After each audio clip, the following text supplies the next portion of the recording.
I am personally so glad that a service like Shopify exists. Shopify is the service that I use for my merch website, amandamontell.store. Shopify makes creating an e-commerce business super easy, whether you're just starting out or have a flourishing brand. Upgrade your business and get the same checkout I use with Shopify. Sign up for your $1 per month trial period at shopify.com/magical, all lowercase. Go to shopify.com/magical to upgrade your selling today. Shopify.com/magical.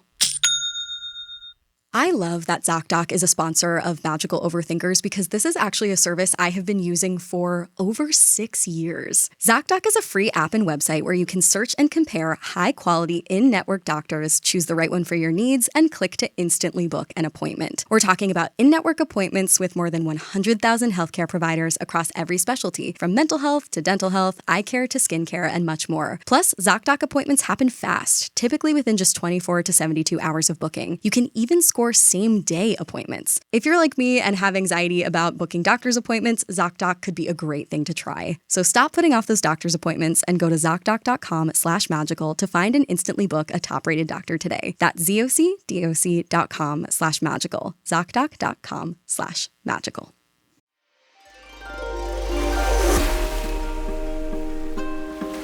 Welcome to the Magical Overthinkers podcast, a show for thought spiralers, exploring the subjects we can't stop overthinking about, from imposter syndrome to social media comparison. If you can connect to the idea that despite living in the information age, life only seems to be making less sense, then you're in the right place. This podcast is here to soften the clash between our innate human mysticisms and the overwhelm of this time, to help us think less about the things that don't matter and more about the things that do. I'm your host, Amanda Montell. Today, we're overthinking about the election.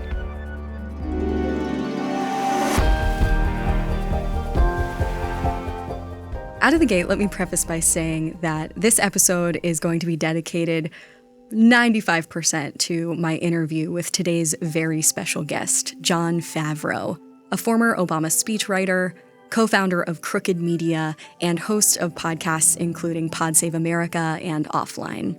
And a note for those who may be tuning in to the Magical Overthinkers podcast for the first time, this is not a politics show. Some regular listeners might not even keep up with politics that closely.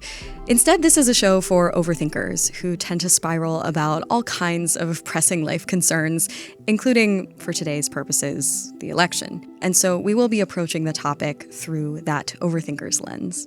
Most of the interview will be dedicated to relaying thought spirals and questions submitted by listeners. Thank you so much for sending those in. But I also want to confess that there were so very many thought spirals submitted for this episode. Out of respect for Jon's time during this very busy election season, I was not able to get to anywhere close to all of them. There's one I wish I would have asked, though, specifically about what abortion access would look like in the United States under Trump and Project 2025. Because we didn't get to go there, I'm going to drop a link in our show notes to a really helpful Vox Explained video that addresses that. I also want to mention the date when I'm recording this episode because information and morale with regard to the election seems to change every day, minute to minute. Today is Friday, September 6th, so it is before the Kamala Harris Donald Trump debate that's supposed to take place this coming Tuesday. I cannot predict the future outcomes of that debate, though I certainly have my hopes. Let me sort of contextualize the tone of today with some recent events for those who may have forgotten because things really do change so quickly. Today, one headline was that the judge overseeing Trump's criminal case in New York rescheduled his sentencing until after Election Day, which is considered, obviously, a win for Trump. Another piece of news from my algorithm corner of the internet, a piece that was just published by the New York Times yesterday, had to do with the presidential election outcome prediction made, as is tradition, by the historian Alan Lichtman, who developed this rubric of keys for predicting who is going to win every U.S. presidential election every 4 years. He's gotten almost every single prediction right over the decades, and he predicted Kamala Harris, which seems hopeful, although Alan Lichtman is not God or Nostradamus or a witch, so what he says doesn't naturally go. Another piece of context from my world is that the latest topic of discussion in the Montell family group chat has to do with my sister-in-law, who's the one person in our family who really has a tether to conservative America. The majority of Montells are not folks who necessarily have a finger on the pulse of what the average conservative American, if that's even a phrase you can say, is thinking right now.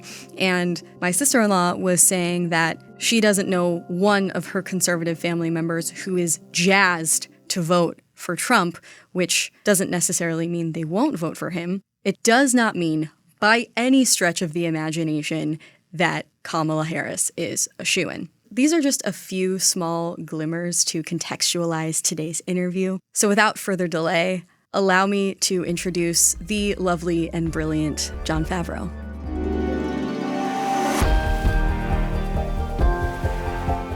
Jon, thank you so much for joining the Magical Overthinkers podcast. Thanks for having me, Amanda. Can you introduce yourself and your work to our listeners? My name is Jon Favreau, and I am the co-host of Pod Save America, co-host of Offline, co-founder at Crooked Media, and way back when I used to work on campaigns, and I was Barack Obama's head speechwriter for 8 years. The second youngest ever presidential speechwriter I did read.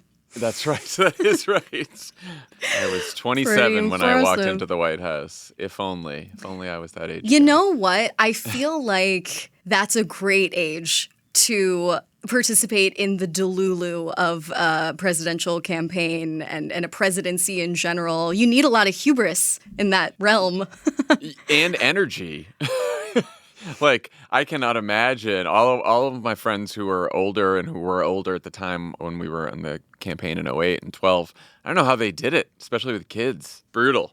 Unthinkable. I want to thank you again for having me on your podcast, Offline, because I tend not to check the comments. I know better than that. But I did look at the YouTube comments on that interview, and they were so kind, which really reflects very well on you. All of our Crooked community audience listeners are wonderful. I like to think on Offline we have an especially thoughtful, kind group of people tuning in. So they were so generous. I felt really held by those YouTube comments, said no one on the internet ever, except for me in this moment. So thank you for that. Well, first, I just want to open with the question that I pose at the beginning of all of my Magical Overthinkers interviews, which is actually just, what is an irrational thought spiral that has been living rent-free in your head lately? Oh, that's a good question because there's just so many. I mean, for me, and I know this is the topic of this episode, but it is usually around the election and what will happen if Trump wins, and then what will happen to the country and what will happen to the world and what will happen to my family and our company. But you know what? I will say I have been better about not letting that spiral me too much this cycle. I'm so glad to hear that. Yeah, I've just come to realize like it's not really achieving anything. And there's nothing much. I mean, I'm doing everything I can to make sure he doesn't win. So beyond that, just thinking and worrying about it's not going to do anything. Totally.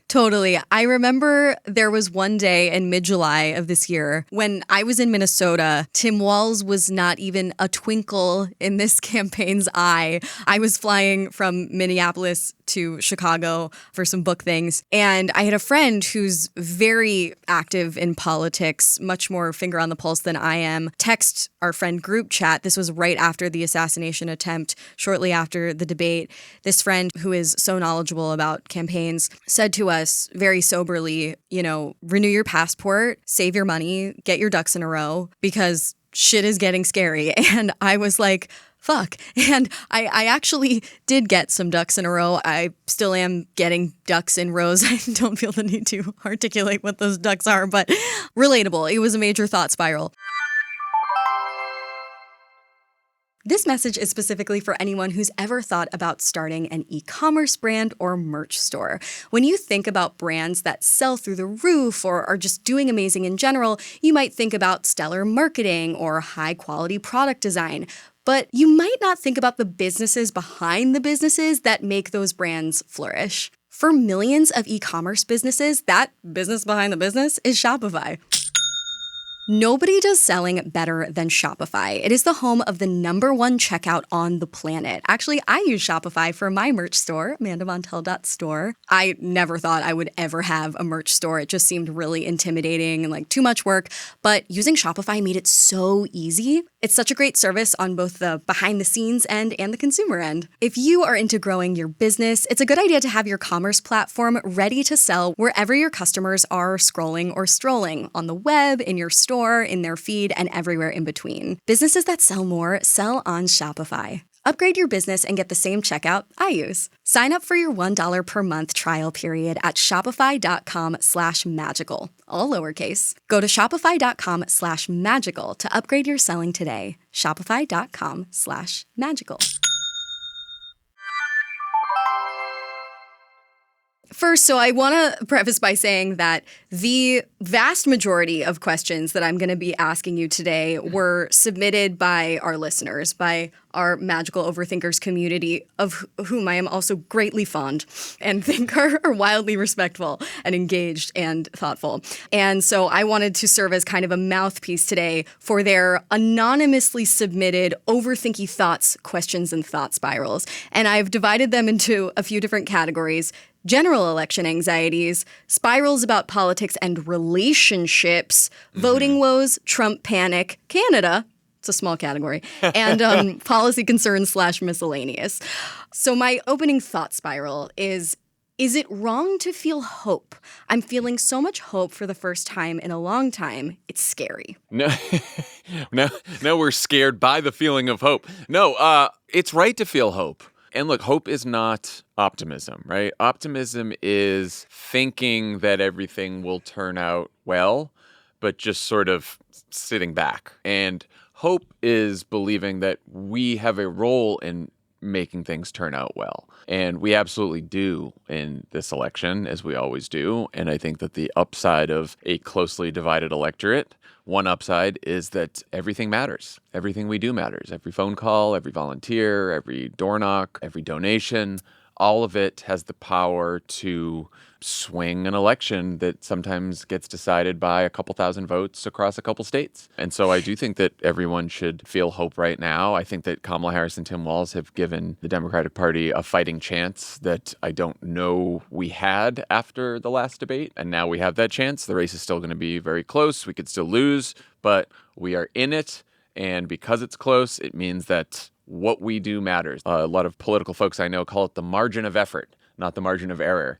And when the race is this close, what we all do, that makes the entire difference. Okay, so this brings me to a question that I was going to save for later, but I guess I'll ask it now. The next thought spiraler says, I'm spiraling that people will sit out the election because they think Kamala has it on lock. Oh, I hope people don't think that. She does not. I think in general, I'm a big believer in polls, but not to tell us what's going to happen, but to tell us where the electorate is at the snapshot in time that the poll is taken. Even with that, sometimes polls can be off here and there, but I think they're a good gauge of public opinion to tell campaigns, especially what messages are resonating, what groups of voters they have trouble with, et cetera, et cetera. So I don't think that anyone should feel confident that Kamala Harris is going to win. I think that we are, like I said, a closely divided electorate right now. Joe Biden won by 40,000 votes across 3 states, even though he won the popular vote by a lot more. And there is no reason to think or to assume that the electorate would be much different 4 years later. You never know. It could be. Big shifts happen and surprise us. But everyone who doesn't want Donald Trump to win again should be out there working every single day. And even if you look at now the polls for what they say about enthusiasm on the Democratic side is now matched or surpassed enthusiasm on the Republican side. So that is a very good sign that a lot of people aren't necessarily just sitting around and thinking that it's all in the bag. Okay, so this brings me to this question that I've been itching to ask you. I read this Vulture piece the other week written by Nate Jones titled That Feeling That You Recognize, Obamacare. Did you read it? No, I haven't even heard of this. It was shared on Instagram by one of my favorite writers and cultural commentators, Tressie McMillan Cottom. Yeah, she's great. Yeah, she's so great. And one of the lines that really stuck out to me was the following. Collectively, we are conjuring the ghost of the Obama era. That earnest, optimistic, energized, celeb-obsessed, self-conscious, cringeworthy time. And the article cheekily but also astutely goes on to kind of unpack the beauties and follies of Obamacare.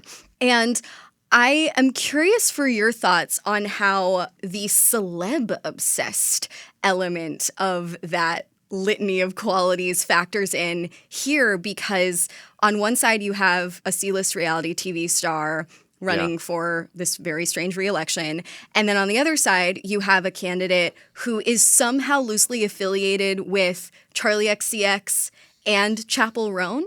Yeah. And people are like, who is Taylor Swift going to endorse? And there's always been a connection between celebrity and the election. But like, how do you think celebrity factors into this campaign differently or similarly, I guess, to the Obama era? I think in both cases, the positive element of there being sort of a celebrity aura around both candidates is in getting people's attention. I think that one of the biggest challenges, it's a much bigger challenge now with the media environment the way it is, which is very fractured and siloed, and everyone's getting their information from different sources. And in 2008, it was a little less so, actually a lot less so. But the biggest challenge for a campaign right now, any campaign, is to get people's attention, because not everyone's watching the same news. Not everyone's getting their news the same way they used to, especially about politics and about campaigns. So to the extent that you can grab people's attention who are not political junkies like I am, or even someone who follows the news closely, like a lot of people we know, if you can grab someone's attention because they have become bigger than politics and have become more celebrity, or because celebrities they know or prominent people they know or influencers they know are talking about that person who don't usually talk about politics, I think that is extremely helpful for a campaign in this media environment. With us in 2008, I remember right before McCain picked Palin, the main line of attack against Obama was, oh, he's the biggest celebrity in the world, but what does he actually stand for? And he's just a lightweight. And they tried to use that against him to basically show that there was not a lot of substance to him, right? So that's like sort of the downside of the celebrity appeal of a candidate like this. But, I think all of that's going to be taken care of, hopefully, at the debate between Kamala Harris and Donald Trump, because that's when people tune in to see, okay, could this person be commander-in-chief? Does this person have what it takes to be president? Could this person go toe-to-toe with their opponent? And certainly that was the case with Obama in 2008 with the first debate against John McCain. We opened up a lead after that debate that he didn't really let go of because, people liked Obama. They thought he was inspiring. There was the whole celebrity culture around him. But when they saw him on that stage next to a serious politician like John McCain, it made them feel comfortable voting for him for president. Yeah, you need your president to have the goods. They can't just have a grabby color palette. Especially at a serious time like this, right? Yes. So sort of a companion to the question about hope and hope skepticism, many people asked, is it wrong to feel fatalistic? It's hard to know what to do when you don't have immense confidence in either candidate. Look, I'll never tell people it's wrong to feel anything. You feel what you feel. So if you feel fatalistic, I get it. I would say that you don't have to feel fatalistic, because each of us has an opportunity to make a difference. And if you're not confident in either candidate, you can always learn more. And elections, and I said this a lot when it was Biden and Trump, but it's still true. The election fundamentally is not about the candidates themselves. It's not about Donald Trump and Kamala Harris. It is about two very different visions of where the country is going. And one of those visions will end up being what we're left with at the end of this election. And what every person needs to decide is what's better for you? What's better for your family? What's better for the people you know? What's going to be better for the country you would like to live in? And there are no shortage of differences between Kamala Harris and Donald Trump, or between the Democratic Party and the Republican Party. And it's true that a lot of people have views that might, put them further left than Kamala Harris or further right than Donald Trump or whatever. Or you might think that, neither candidate captures your complex views of the world and politics neatly. And that is certainly true. But the reality of the situation is one of those two visions will be where America's headed after this election. And our job as citizens is to figure out which one of those visions we believe and which one we want to work for. I like what you said about choosing which one of those visions we believe. And maybe as someone who has trafficked in a lot of political rhetoric, you can shed light on this. I find the theater of campaigning and political rhetoric and like latching on to maybe a maxim or a chant that just sort of happens to resonate with the crowd and what that can do and how that can define the rhetoric of a campaign, like Kamala Harris latching on to "we're not going back." I, at the same time being impressed and fascinated with the theater, I struggle to trust that what promises are being made are not just to win the office and like what actually can be done. I think probably a lot of people share that mistrust. Is that mistrust valid? Like when, Kamala is speaking with measure, I feel like many people have noted her sort of prudent disposition when speaking. Like when she talks about incentives for young families who are attempting to afford a house or afford childcare, et cetera, and she like returns back to those 2 points. But then overall, like the main thing you take away is we're not going back, we're not going back. Like how can you sort of see through the like showmanship of those proverbs and chants and mantras and really understand what they're actually aiming to do? Yeah, it's a great question. And look, there's a lot of excellent coverage of the candidates' policy positions that will help. I don't know if I'd use the word trust or mistrust, because I think that Kamala Harris and what she's proposing, what she's saying she wants to do, she's telling the truth. This is what the agenda that she would want to pursue. I think the challenge is once the election's over and the president goes off to Washington, they have to face a Congress. And so much of what does or doesn't happen is based on what Congress is willing to do and also what the courts are willing to hold up. In America, sometimes we think that like the president is king or queen and they are not. They don't have that power. And they have to deal with Congress. It's an equal branch of government, just like the executive is and just like the judiciary is.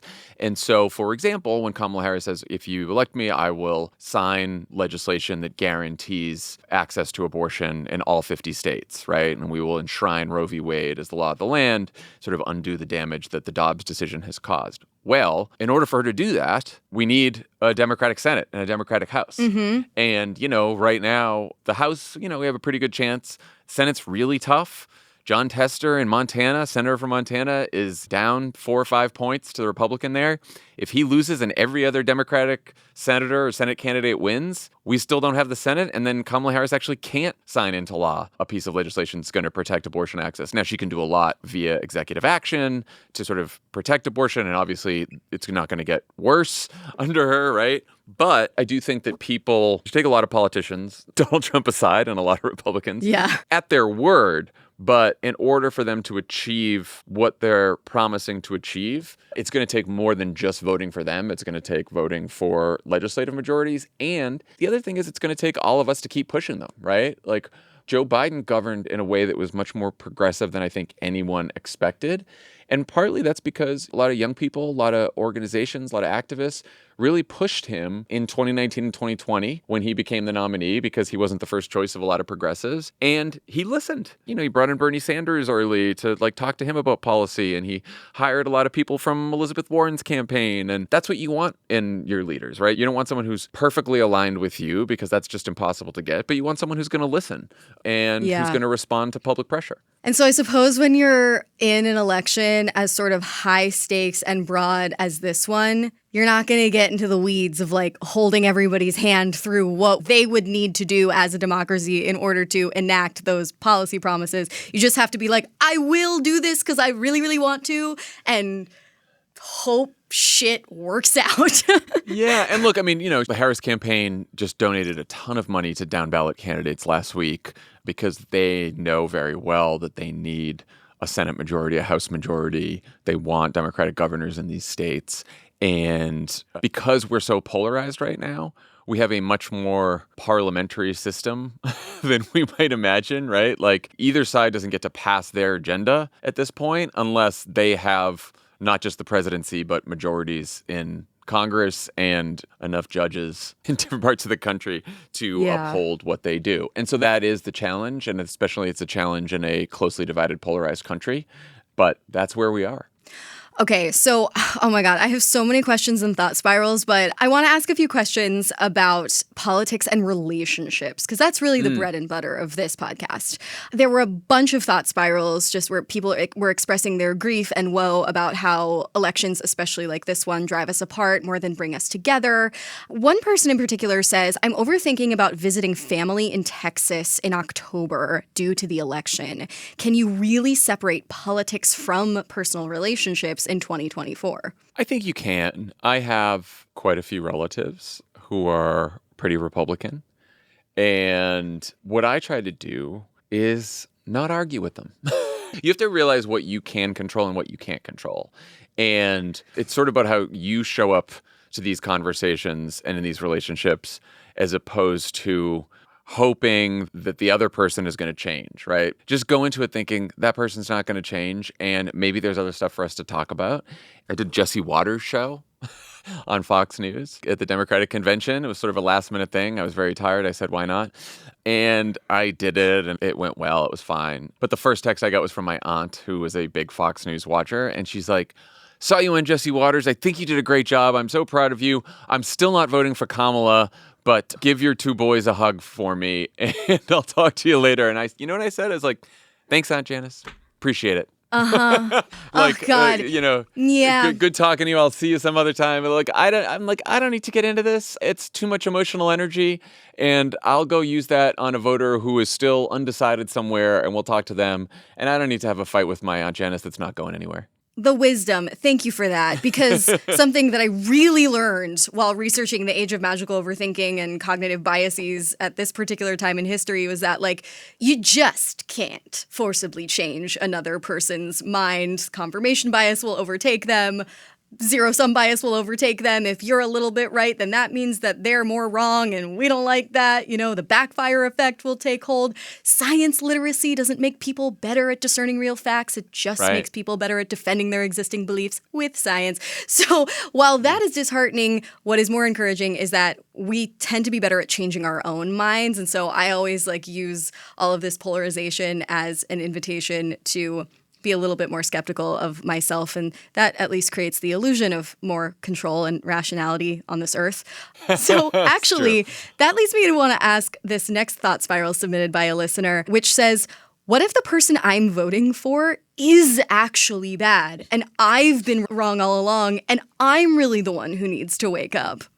Wow, that's tough. I don't know if they're bad. I don't know if anyone's just, look, I think the way to avoid that, and there's no avoiding it completely because I guess it could always happen, but you just want to read up on the person and trust your gut on these things, right? Like the situation in which you shouldn't trust yourself is you didn't read up, you just took vague impressions from the news or from TikTok or from social media, from wherever, and then you just went and voted, right? Then, yeah, maybe you shouldn't trust yourself. But if you sit and watch couple Donald Trump speeches, couple Kamala Harris speeches, interviews with both of them. You go on their websites, you read the New York Times coverage, the Washington Post coverage, maybe even you see the Wall Street Journal and Fox coverage just to see, right? You sort of take in information from as many different places as possible. Then I think you're in a good position to judge. And if your gut is wrong on that, then you made a mistake. And we all make mistakes and it happens. And there's hopefully going to be another election where you can fix it. But I think the best way to guard against that is to just take in as much information as possible and then trust your gut. Thank you so much for that.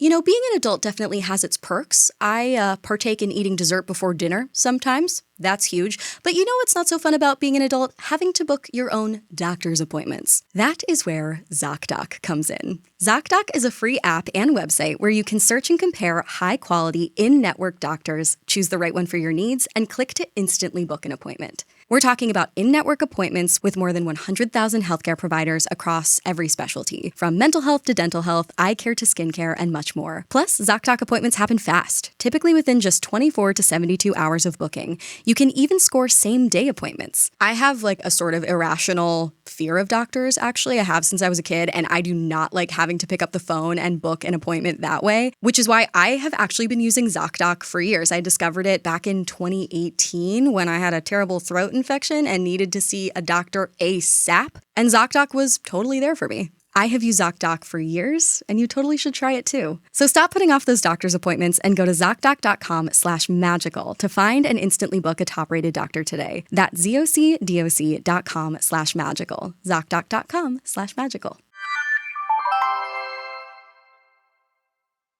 I want to move on to some Trump panic spirals. There were a lot of expressions of fear along the lines of, would Trump losing provoke an alt-right civil war? A lot of talk of civil war fears. I worry about this. I don't worry about maybe I should. I don't worry about like a full-on civil war, but certainly pockets of political violence are possible. There are, of course, like right-wing militias out there. January 6th happened. We've seen mass shootings that are politically motivated over the last 9 years as well. So it's something to worry about.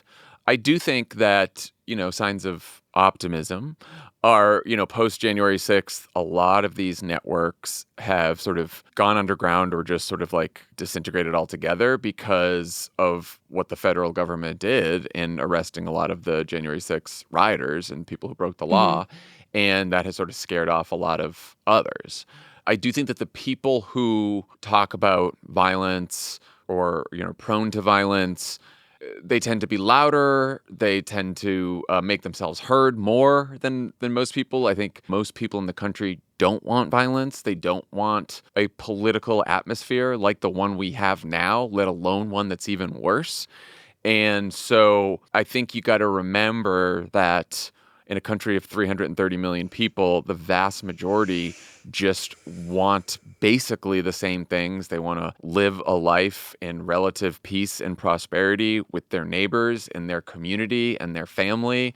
And they don't want to be in total war with each other, right? And yes, there is a faction of people who do want that, but we have to believe that if the majority of people don't, that we will all find a way to avoid that sort of violence. Yeah, my partner often expresses just sort of like mystification at just like how enormous and multifarious and complicated our country is. Like, I know this is such a back to basics, almost like pothead statement, but like America's wild. You know, like we are so unique. Like we are such a unique, enormous country that's trying to wrangle so many different people and backgrounds and diversity of opinion and ideology, and like it's no wonder we are a hot ass mess a lot of the time. But also there are beautiful things. It's weird when I start to get like all American flaggy, but like, it is a interesting experiment, this country. I mean, I say this to like folks who are center left all the time, which is even if we win by a landslide, the people who don't agree with us, the people who like Trump, the people who really wanted Trump to win, they're not going to go away. Right? Yeah, it's their country too. And that means that we somehow need to figure out a way to live together, because it's either we do that or it is total war and it devolves. And I think finding a way to live together is not necessarily excusing awful opinions or actions, and it's not believing that you can change everyone's mind. But it is figuring out a way to live together where you say, okay, maybe we're not going to agree on this, but this is what elections are for. This is what politics are for. Sometimes you win, sometimes I win. And then that group of people gets to pass the laws. And then if we don't like it, we can pass, it just has to become more normal to disagree even vehemently, right? And to know that the purpose of democracy is to sort of settle these disputes in a peaceful way. Like that is the fundamental reason we have a democracy. Otherwise, you have rule by force or by whoever thinks that they're strong enough or whoever thinks that they have the right to rule over everyone else just because they think they're right, regardless of ideology. And we've seen where that leads throughout history, global history, and it's not in a good place. So that's why we fight for democracy. Yeah. And democracy, I mean, I would argue, and I'm a dumbass, but from where I stand, it just looks like democracy is harder in some ways to pull off in America because, like, we got a lot going on. We're not all the same.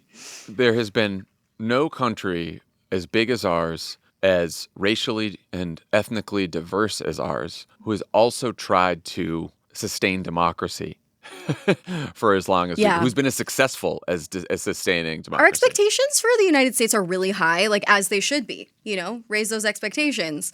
And I don't think we should lower them. I feel like emotionally sometimes we need to lower our expectations just so we're not like constantly disappointed and living in fear and coming up with conspiracy theories to explain why we feel like shit. But yeah, there is an American, whatever. I could like unpack that all day long, but I just think like this country's tough. It is tough, but there should be something hopeful there that like what we're doing is really hard. Like maintaining the American project of a multiracial, multi-ethnic democracy of over 300 million people is extremely difficult to pull off because of human nature. And the way humans have always been, Period. And so we should not feel disheartened that we have not nailed it yet, because there's no other country in the world that has. Okay, let me ask a couple voting woes, then we'll get to Canada, and then we'll do a policy concern or two. There are a lot of people asking, am I wrong? Am I wrong? And I know that that's impossible to answer, but I think people just like are curious for your input. Someone asks, am I wrong for being frustrated with people who still refuse to vote? No, you can be frustrated, but I would say channel that frustration into persuading them to vote. Knowing that you might not convince them. Right. I do another podcast called The Wilderness, and it's basically I sit with and watch focus groups all the time of voters, and it drives a lot of people crazy. It used to drive me crazy at first, and now I like it from like a, sociological, anthropological perspective where you get to you realize that voters in this country and most people in this country are like much more complex than the average partisan on either side. And they have different views and they have complex views. And sometimes they are misinformed and sometimes they are annoying, right? Like that's what it is. But what I try to think about is, okay, the way that you win is you assemble a majority of people. And so I may be frustrated with this person, but my ultimate goal here is to find out why they're frustrated about politics and how to convince them that it's worth their time and energy to get up off the couch and go cast a ballot for my candidate. And that's my job. And if I can do it, great. And if I can't, then I gave it my best. Do you think that exercise has become harder in a culture where sort of like joking about and even commodifying the apocalypse has become so commonplace? Like, LOL, end times, the world is on fire. Yep. Yeah, there's the LOL nothing matters sort of theme. It happens a lot on social media. It happens a lot with people who spend a lot of time on social media. There's doomerism. And I get it to an extent, but I just think it is unproductive fundamentally. And I think that like we have two choices when faced with great challenges or potentially scary outcomes. And one is to sit back, laugh about it, and let it happen. And the other is to try to prevent it from happening. And it's not as easy to prevent it from happening because you may fail and you have to put a lot of energy and effort in, and you still might fail. But at least gives us a chance. And if you just sit back and laugh at it or say, nothing matters or the world's ending or it's all a game and it's not worth playing and it's all rigged.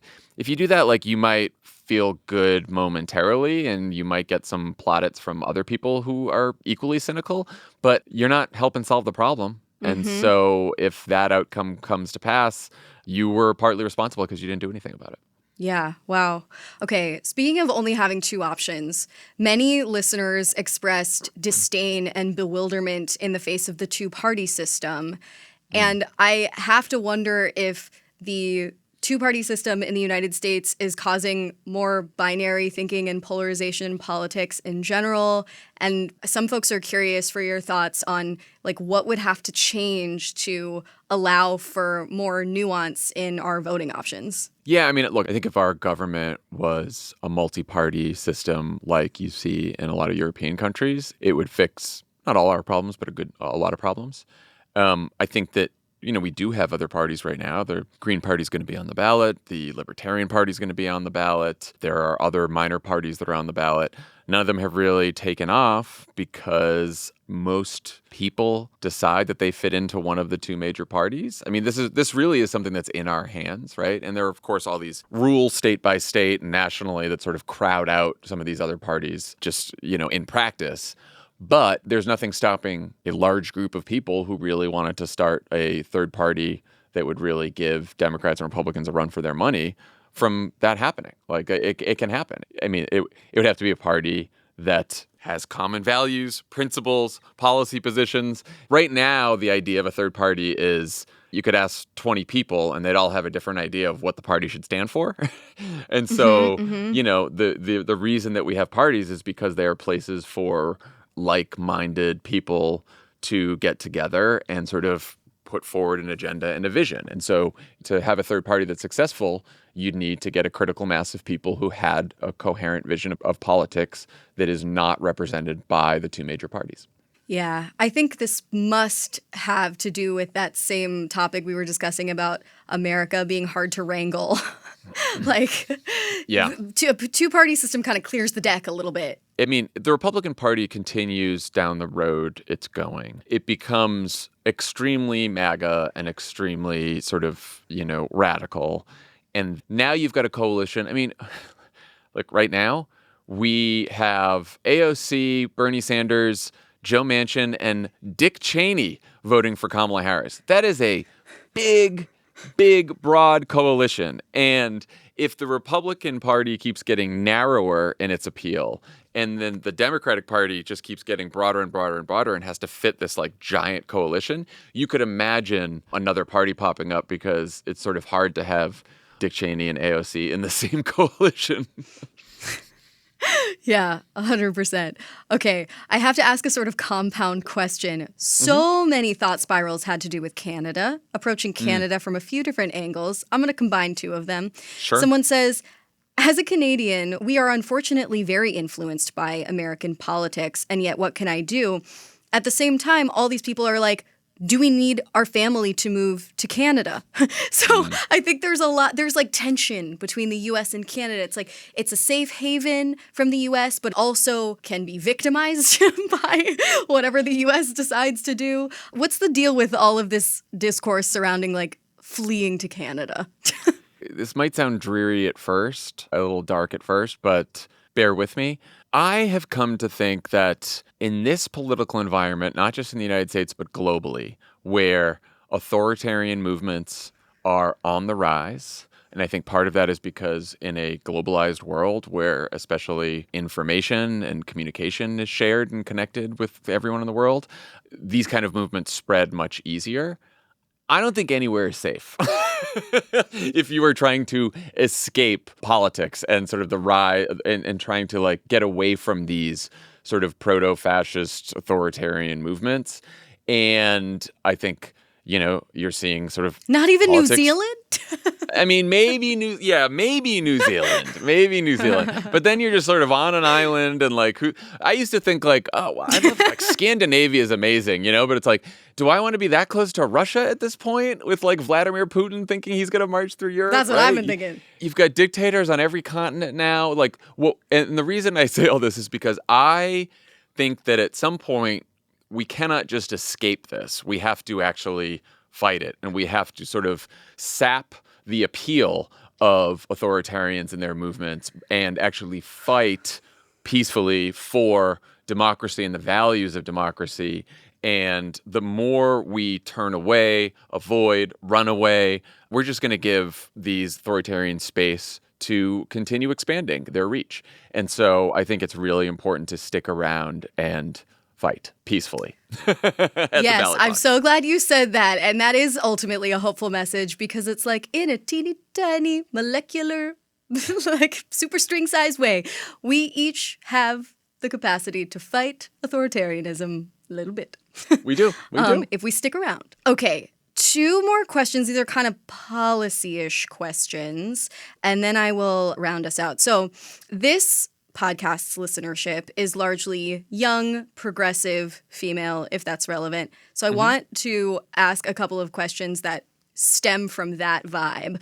The first one goes, if we don't address climate change, nothing in politics matters. So Yeah.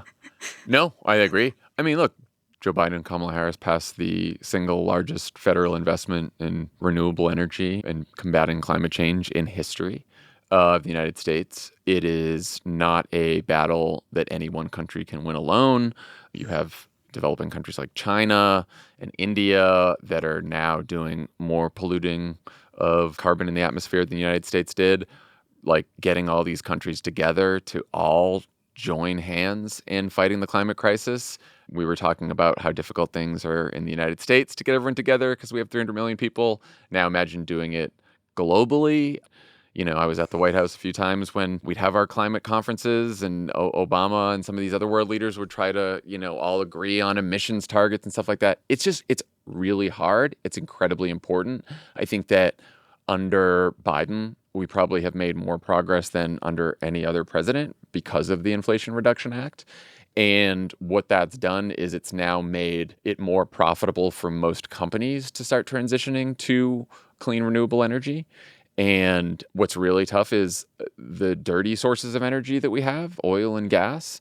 It's impossible to just cut them off immediately because there are too many people that depend on them right now as we're transitioning. So it's like slower than we might like.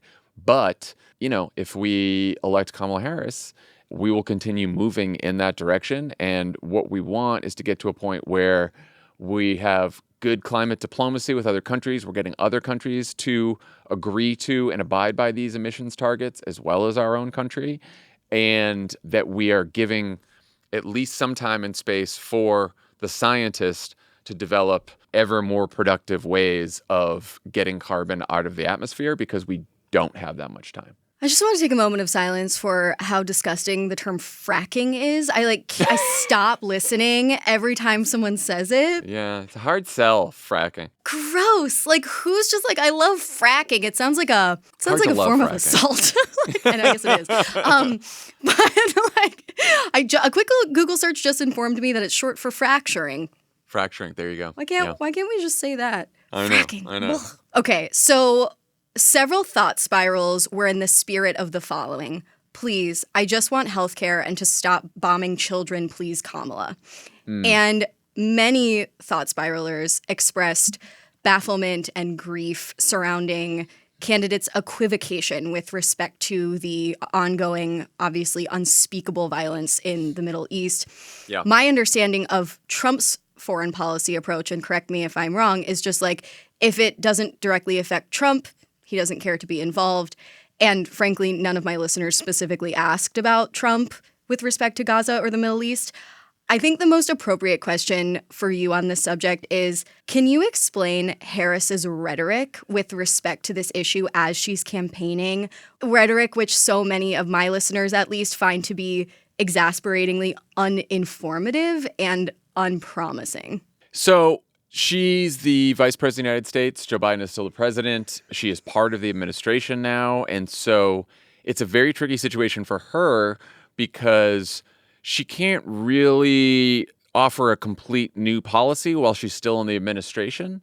I think they're also getting hamstrung by the fact that, and I've criticized Biden for this as well, they continue to think that a deal is like just around the corner, right? That there is, and then they've been trying to negotiate a deal.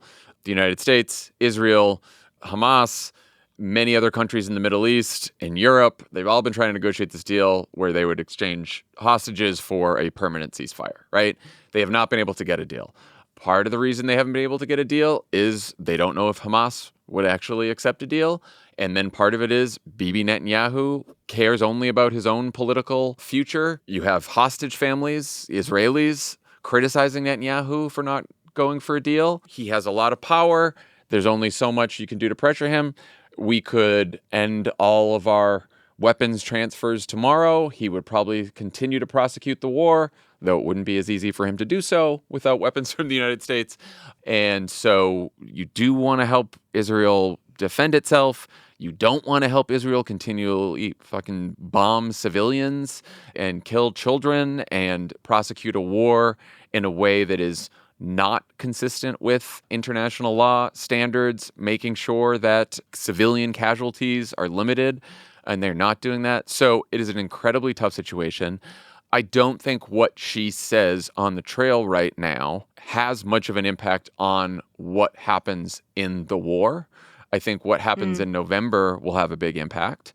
I mean, ideally, God willing, there will not be a war by then, and there will be a deal. But it does seem right now that Bibi Netanyahu would rather Trump win because he knows that Trump will let him do whatever he wants.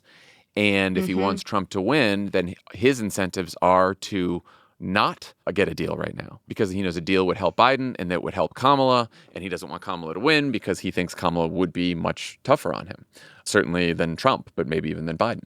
It's a hard issue right now, and she is in a particularly difficult place because she is the vice president still under Biden, and so there's only so much she can do to separate herself from him on this issue now that would actually make a difference in the war as opposed to just a difference in her own politics and her own political future. Okay, last question. Someone says, a woman running for president, yet we still call her Kamala and not by her last name like the men. What do you think is up with that? I find myself doing it. I'm like, oh yeah, Kamala. Like we're on a first name basis. Is that not respectful? I just had a conversation about this yesterday. Here's where first of all, Kamala Harris and the campaign are leaning into the Kamala name as the first name. There were signs at the convention that just said Kamala. They do Kamala a lot, whatever. I also think if you go back through all the presidential candidates and prominent politicians, we call him Bernie. We don't call him Sanders. We called her Warren. We didn't call her Elizabeth. And so she has an interesting first name. She has a very boring last name, right? Totally. And because everyone's like, oh, we called him Obama. And then John Lovett, my co-host, was saying, he's like, yeah, but even in 2008, Barack wasn't like a good mouth name. Obama was a much better, because he has an interesting last name, you know? I like that. A good mouth name. Good mouth name, Obama. Yeah. Barack is sort of scrumptious. weird to say. I will not exclude gender as a factor in this at all. I don't think that. But I think if you go through history and Hillary Clinton, she wanted to be Hillary, right? Because she wanted to separate herself from her husband. Yeah. And she didn't want the Clinton name all the time, right? So I think it's different for different people. I can understand why people would think it's not respectful to just call the two women, one who almost became president and the other who's trying to become president, they both get called by their first names and it's Trump and Obama and Biden, right? I get that for sure. But I do think a lot of it has to do with sort of just it's a case-by-case basis depending on what your first name is, what your last name is. Yeah, and I would have to think obviously women in positions of public power and authority as big as the potential president have to walk a very narrow tightrope of authority and likability, gender expectations, etc. And if you can do a teeny tiny little thing for your likability, leading with your first name, you're probably just gonna do it. I'll tell you how we handle it on Pod Save America is I usually say Kamala Harris the first time I talk about her, or Vice President Kamala Harris, and then I sort of alternate between Kamala Harris, the vice president, and just sort of go back and forth. Just I like that. Sprinkle it around a little bit. Yeah. Linguistic flexibility. We love to see it. Exactly. Generally, though, I do have to say, I think that Kamala Harris is navigating the gender double bind throughout this process pretty fucking exquisitely. The way that she comports herself in contrast with Donald Trump's just belligerent, dare I say, hysterical behavior, she almost just makes it seem like the president is naturally a job that a woman should have and should have always had. And I just appreciate that. It's amazing to see. Okay, my very last question for you, John, and thank you so much for taking us on this magical overthinker's journey through the election process. What is the number one thing you think most folks are overthinking with respect to this year's presidential election? And what is the number one thing you think we're underthinking? Those are great questions. Overthinking, I think the polls is what we're overthinking. And again, I am a defender of the polls. I think they are very valuable. But there's just so much argument that goes into like the forecasts, the models, whether Nate Silver's model is right, whether 538 is right. Everyone's arguing about this. It's a close race. And like I said, there's a possibility it becomes not a close race. I think if that happens, we'll see it in the polls. But if the polls are anywhere from a Kamala Harris 3 or 4 point lead to a Donald Trump 3 or 4 point lead, it's just a close race. And it's going to come down to a couple thousand votes here or there. What we are underthinking is how many people in this country are undecided, and not necessarily undecided between the two candidates, but undecided about whether they're going to vote at all. And they're not necessarily people who have never voted and will never vote. Like there's some people who just don't do voting, right? That's a big segment. But there's a lot of people in this country who come in and out of the electorate. They'll vote in the presidential, they won't vote in the midterms, or maybe they just started voting before and then they sit home one election. And those are the people who are going to be decisive in this election.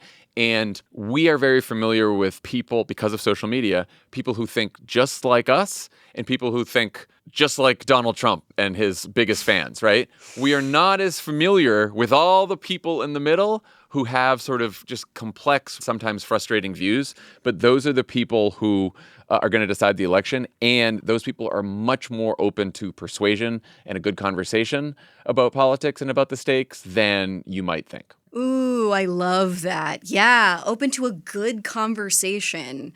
Not an annoying conversation, a good conversation. A good conversation, because, yeah, because people on the like total opposite end of your algorithm, the political spectrum, however you want to say it, that's not going to be a good conversation. That's going to be awful. That's right. But people who are a little closer to you I say, listen to me. Kamala is brat. That's all you need to know. Vote for her. That's it. I kid. Take it to November. I kid. John, thank you so very much for sparing your time. And if folks want to keep up with you and your work, where can they find you? You come follow Pod Save America. We're 3 days a week now. You can come follow Offline. These are great podcasts in the wilderness. And I'm just at Jon Favs on Twitter, too. Incredible. Thank you so much. Thank you, Amanda. This was really fun. Thank you, listeners, so much for tuning in today's episode. Now's the time where I present a little nugget of evidence-based advice for how we overthinkers can get out of our own heads this week.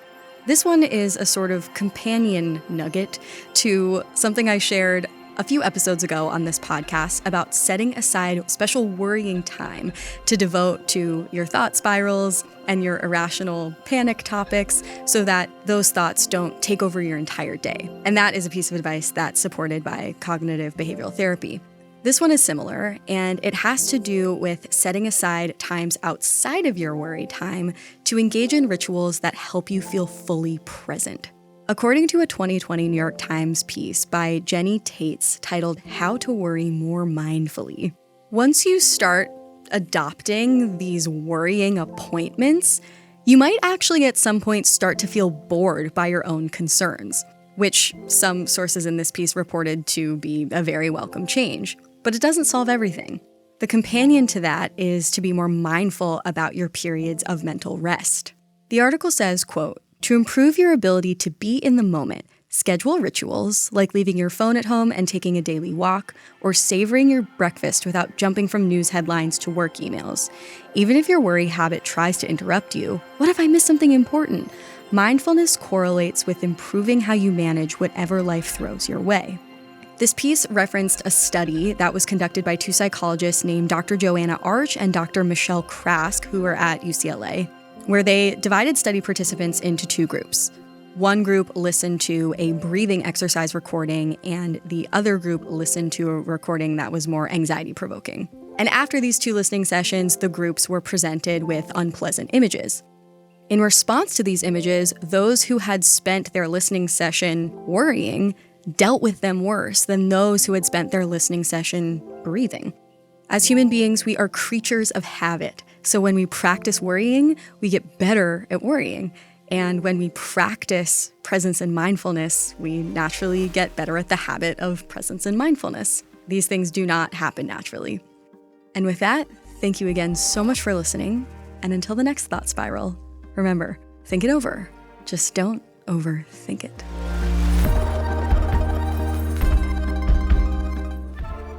Magical Overthinkers was created and hosted by Amanda Montell and edited by Jordan Moore of The Pod Cabin. Our theme music is by Casey Kolb. Thank you to our magical coordinator, Katie Epperson, producer, Rebecca Swan, and Network Studio 71. Be sure to follow the pod on Instagram at Magical Overthinkers. We're also on YouTube, link in show notes, and ad-free episodes as well as behind-the-scenes extras are available on the Magical Overthinkers Substack at amandamontell.substack.com.